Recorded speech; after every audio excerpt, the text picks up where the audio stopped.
Today's jet transport engines are the most reliable and powerful aircraft engines ever developed.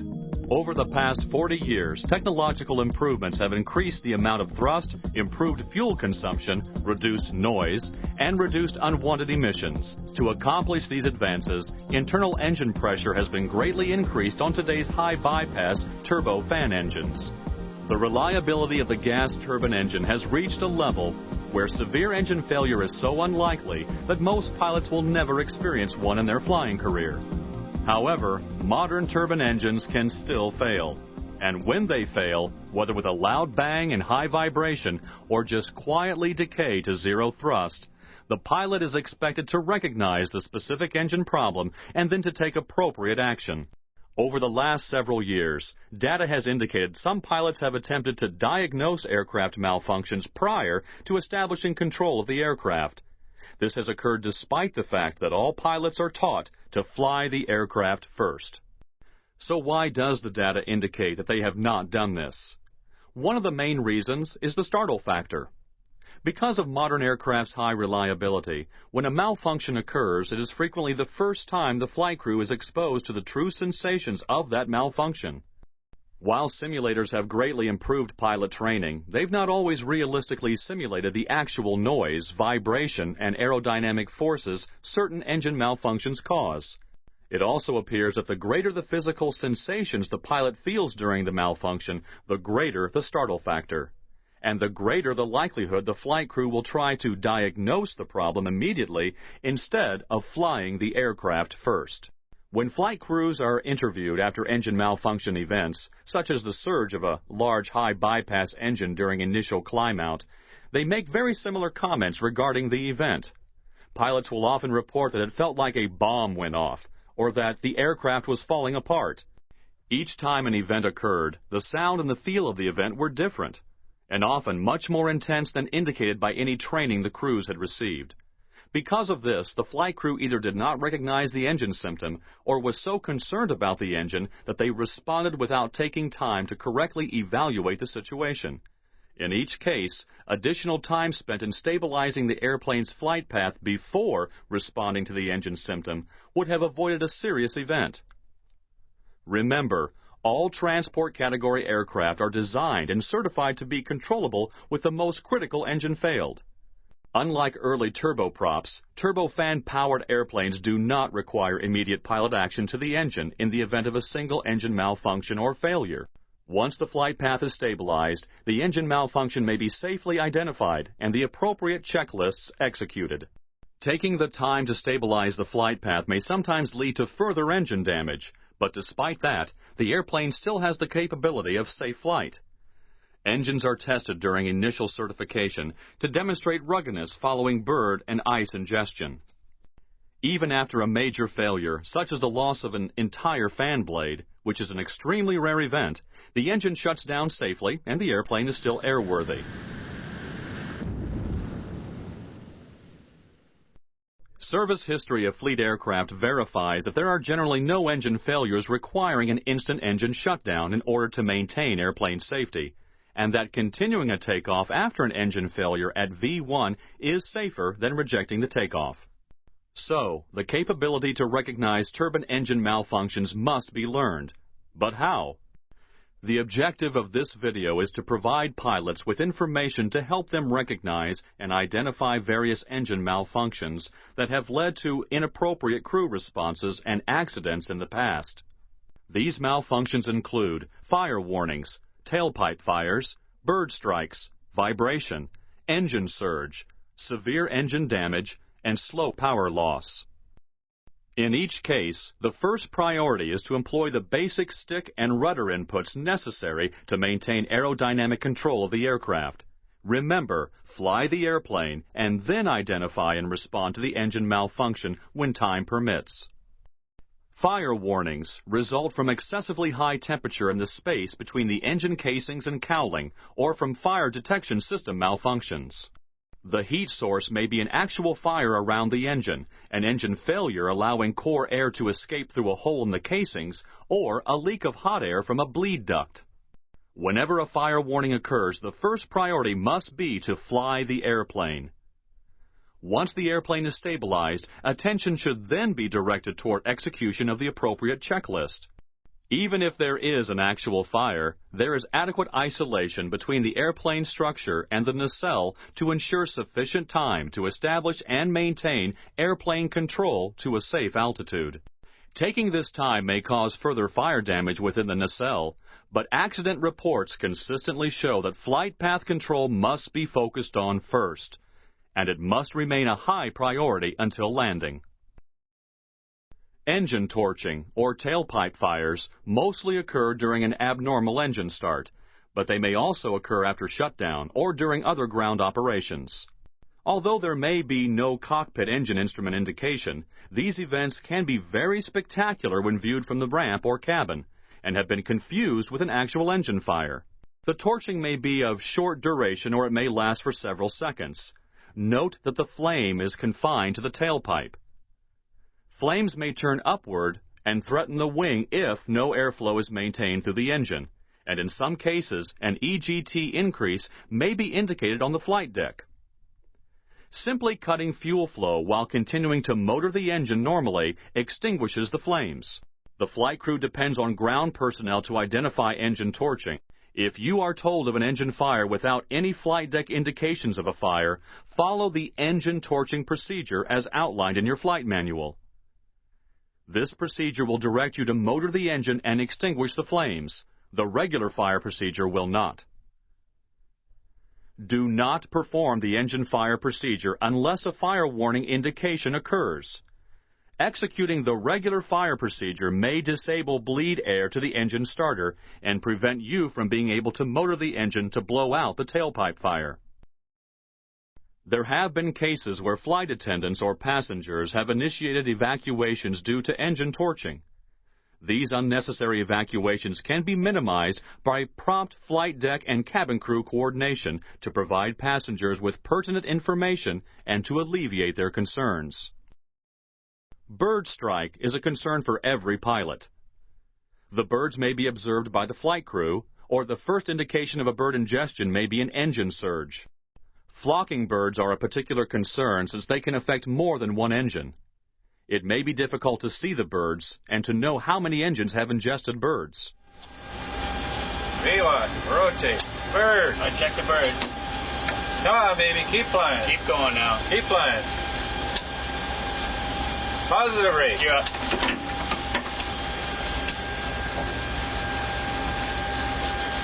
Come on, baby. That's it. Nice job. Fly the airplane. There's 400 feet. Okay, what's the problem? Most bird strikes occur close to the ground, at the very time when there is least opportunity to appraise the situation. Nevertheless, the record shows that establishing flight path control first before taking action on the engine is a more successful strategy than taking immediate action with the engine. There have been accidents resulting from bird strike-related rejected takeoffs above V1 speed, and in each case, the airplane was in fact safe to fly. Therefore, rejecting a takeoff due to a bird strike at speeds above V1 is not considered to be appropriate. Bird strike by an engine may be accompanied by audible thuds, vibration, engine surge, unpleasant odors, and abnormal engine instrument readings such as high EGT. Throttling back an engine may be needed to clear a stall after the airplane has been placed on a stable flight path. If the engine involved cannot be positively identified, do not shut it down. In the unlikely event of multiple engines surging, prompt action may be required to clear the stall on the engines one at a time to assure that some power is available later. Engine vibration may be caused by a fan unbalance. This can come from ice buildup.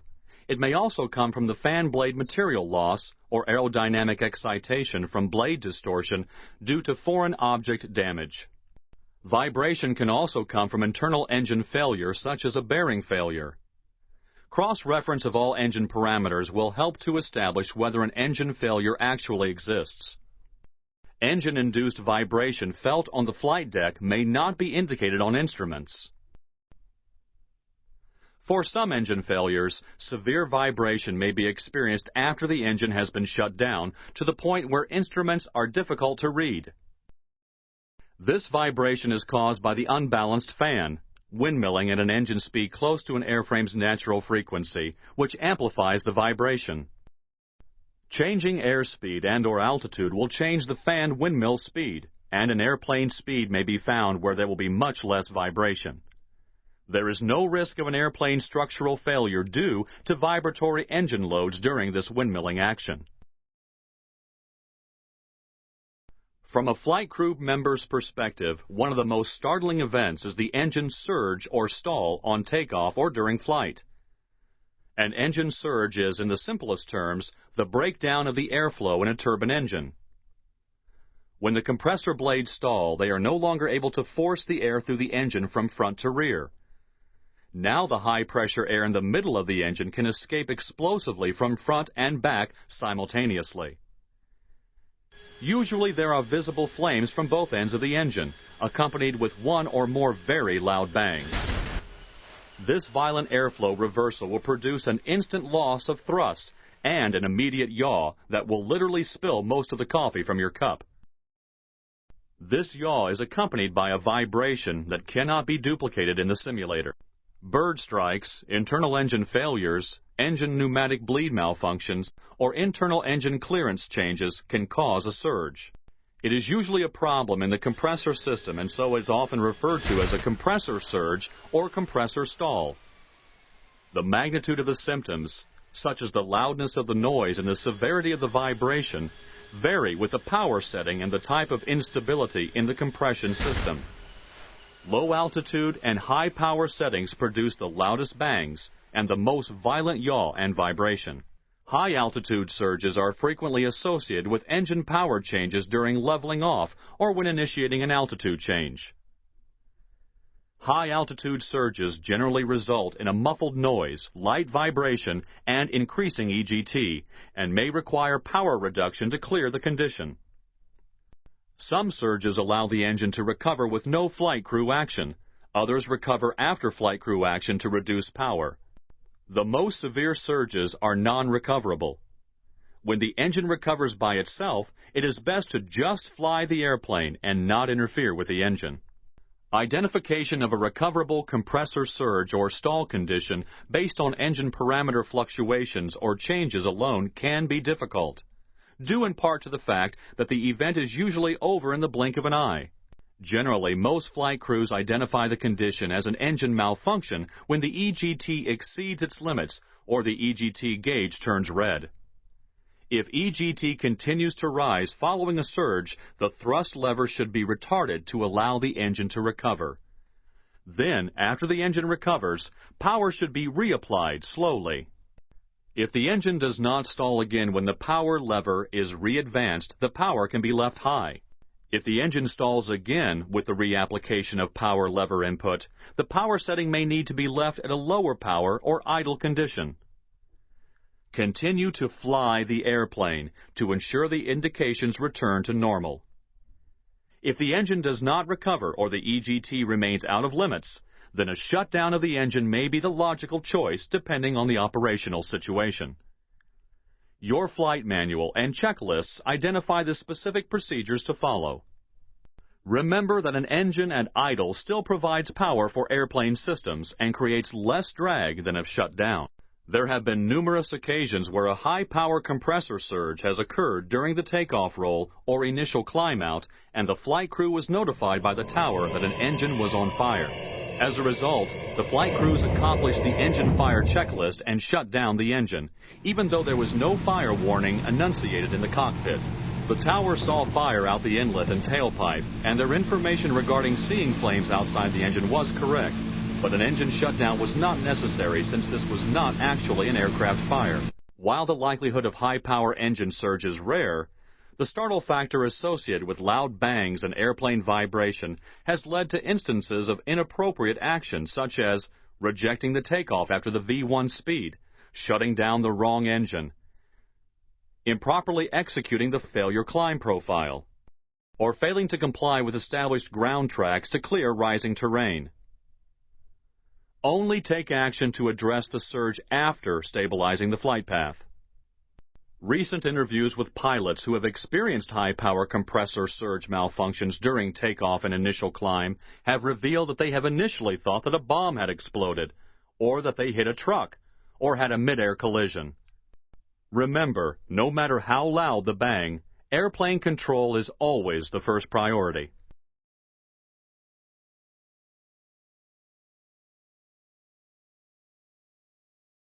In the event of a major internal engine failure resulting in severe engine damage, there may be a variety of symptoms on the flight deck. Fire warnings, engine surge, vibration, high EGT, fluctuating RPM, oil system parameters out of limits, and thrust loss. Any one of these symptoms alone could be from a more benign malfunction, but multiple symptoms are a good indication of severe engine damage, and visual inspection by the cabin crew can be very helpful in confirming this.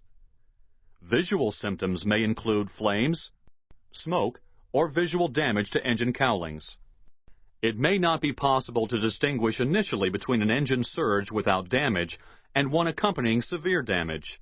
The symptoms of the two kinds of events can be very similar, and from an operational standpoint, it is not important to know immediately which of the two has occurred. If it does become necessary to shut down the engine, wait until you positively identify the engine you select as actually being the malfunctioning engine. It should be noted that even an engine which may show signs of visible damage and visible flames may very well be producing useful power necessary for initial climb out. Again, the first priority is to fly the airplane, not the engine. After you have positive control of the aircraft's flight path, then identify and secure the affected engine when time permits. Diagnosis of exactly what caused the engine problem is neither necessary nor safe if it diverts resources from flying the airplane. The malfunctions discussed so far have compelling cues, such as loud bangs, vibration, and warning or advisory messages. In each case, the challenge is to fly the airplane without being distracted by very compelling or alarming engine symptoms. The last type of malfunction to be discussed here is more subtle. Slow decay of thrust, or non-response to power lever. These can be subtle in fact to the point that it can be completely overlooked, with potentially serious consequences to the airplane. If an engine slowly reduces power, or when the thrust lever is moved the engine does not respond, then the airplane will experience asymmetric thrust. The problems will most likely develop at a point during the flight when the autopilot is engaged. The autopilot will compensate for the asymmetrical thrust on its own. It takes an alert flight crew to recognize the situation that's developing. If the airplane is badly mistrimmed when the autopilot is manually disconnected, or when the autopilot reaches the limits of its authority and automatically disconnects, only seconds remain before an unusual attitude is encountered. If no external visual references are available, such as flying over the water at night or an IMC, the likelihood of an upset increases. This condition of low-power engine loss with the autopilot on has caused several aircraft upsets, which were not always recoverable. Flight control displacement or trim input indicators may be the only obvious indication that the autopilot is trimming the aircraft away from the coordinated flight. Vigilance is required to detect these stealthy engine malfunctions and to maintain a safe flight attitude while the situation is still recoverable. But a slowly changing asymmetric thrust problem is not an easy one to detect. Symptoms may include multiple system problems such as generators dropping offline, low engine oil pressure, unexplained airplane attitude changes, significant differences between primary parameters from one engine to the next. If asymmetric thrust is suspected, the pilot must be prepared to make immediate rudder or trim inputs to avoid an uncommanded aircraft roll. The first response must be to make the appropriate rudder input or trim adjustment. Disconnecting the autopilot without appropriate control input or trim adjustments may result in a rapid roll maneuver. Different aircraft from different airframe manufacturers display different types of indicators to the pilot regarding the amount of trim the autopilot may be adding to the system. Consult your flight manual and training department to gain a full understanding of how your particular aircraft provides visual, audible, or tactile indications of the amount of trim being added by the autopilot. The sequence of events and severity of symptoms experienced during an engine malfunction may vary from the events shown in this video and from those experienced in a simulator. Engine malfunctions vary from one event to the next. The failures shown here were selected as relatively severe, but not the most severe that have ever occurred.